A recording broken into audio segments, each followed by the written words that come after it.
안녕하세요. 육아 강릉 6강 시간의 최성아입니다. 6강은 강릉시에서 아이를 키우는 부모님들과 일상 육아, 실전 육아에 대해 함께 이야기 나누는 시간입니다.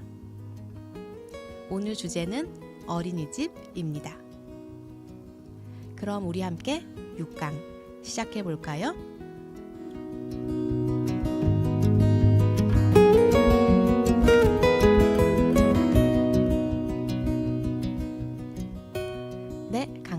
하슬 라디오 오늘의 6강 이야기 어린이집 언제 어느 곳으로 보내야 아이를 위한 좋은 선택일까요?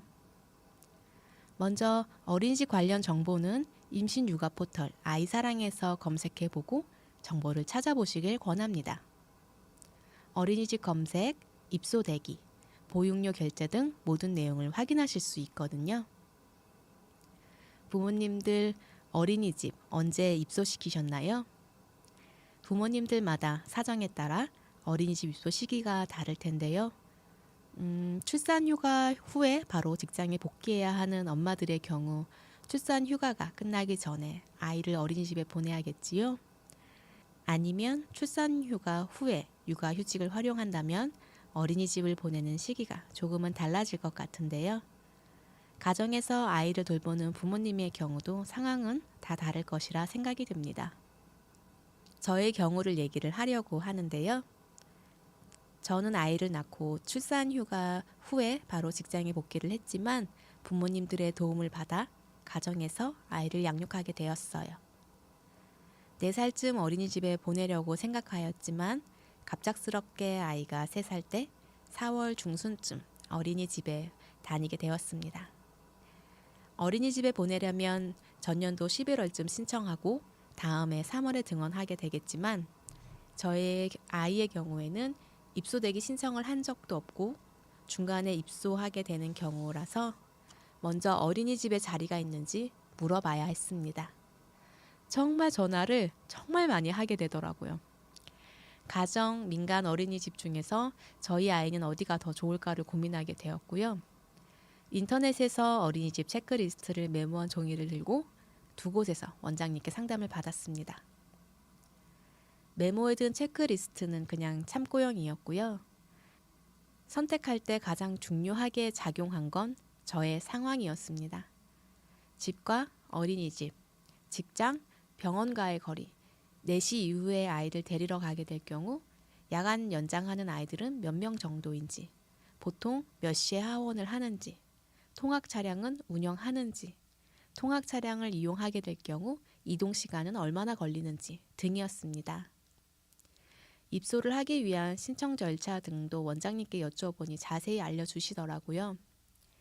입소 전 가장 먼저 해야 할 것은 양육수당이 보육료로 전환되어야 하기에 주민센터에서 양육수당 전환을 위한 신청 절차를 진행해야 한다는 것입니다.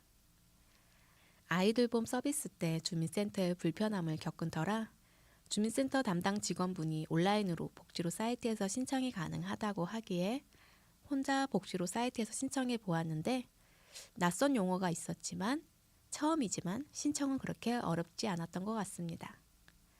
4시 이후에 아이가 하원하게 될 경우를 대비해서 신청할 때부터 야간 연장으로 신청하였습니다. 그리고 아이사랑 사이트에서 어린이집 입소 대기 신청을 하면 어린이집에서 승인을 하게 되는데요. 이 부분은 원장님의 도움을 받아 빠르게 진행하였습니다. 신청 절차를 마치고 입소날, 낮잠 이불 등 필요한 준비물을 준비하면서 어린이집에 처음 가는 건 우리 아이인데 제가 마음가짐이 달라지더군요. 뭔가 걱정이 되면서도 벌써 이렇게 컸나 싶은 생각에 뿌듯하기도 하고 어린이집은 처음 가는 아이들은 병치레가 잦아서 한동안 병원으로 출근해야 한다고 하던데 아프면 어쩌지 하는 걱정도 들고요. 마음을 단단히 먹게 되더라고요. 드디어 두둥 우리 아이 입소 첫날 남편과 같이 갔습니다. 저에게 안겨오는 아이를 제 몸에서 억지로 뜯어내고 남편과 돌아가는 길에 갑자기 울컥하며 차에서 눈물, 콧물을 펑펑 흘렸습니다. 지금 얘기하면서도 그때의 상황이 떠오르며 눈물이 나려고 하네요. 아는 언니에게 너무 속상한 마음을 이야기하는데 첫 아이가 올해 초등학교 1학년인 언니도 어린이집 입소 첫날 생생한 기억을 이야기를 하면서 눈시울을 붉히더라고요. 모든 부모님들께서 저처럼 울진 않겠지만 아이와 부모가 독립해 가는 마음은 이해할 거라 생각이 듭니다.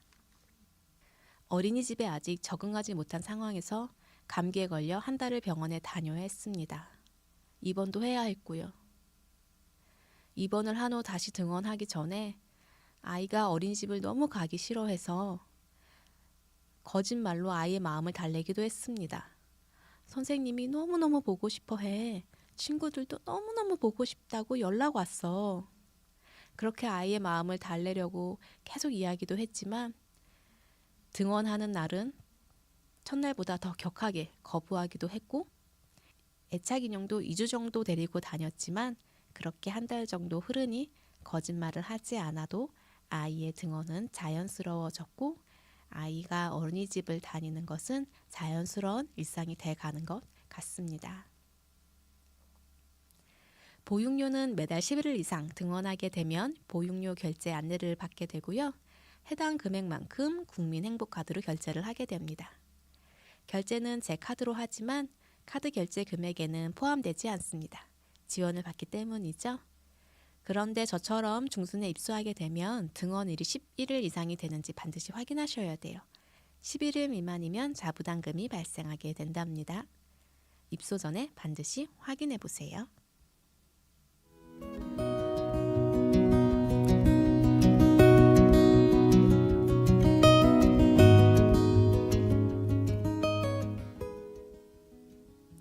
오늘 이 시간에는 어린이집에 대해 저의 경험을 나누어 보았는데요. 오늘 육아정보 테스트 해볼까요? 어린이집 보육료는 땡땡 수당 지급과 연관되어 있다. 땡땡에는 무슨 말이 들어갈까요? 네, 양육수당입니다. 아이돌봄 서비스와 마찬가지로 어린이집도 양육수당이 전환되어야 혜택을 받으실 수 있습니다.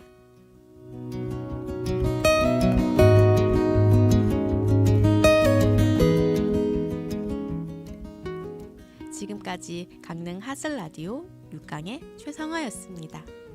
다음 방송 때는 다른 주제로 부모님들과 이야기 나누어 보겠습니다.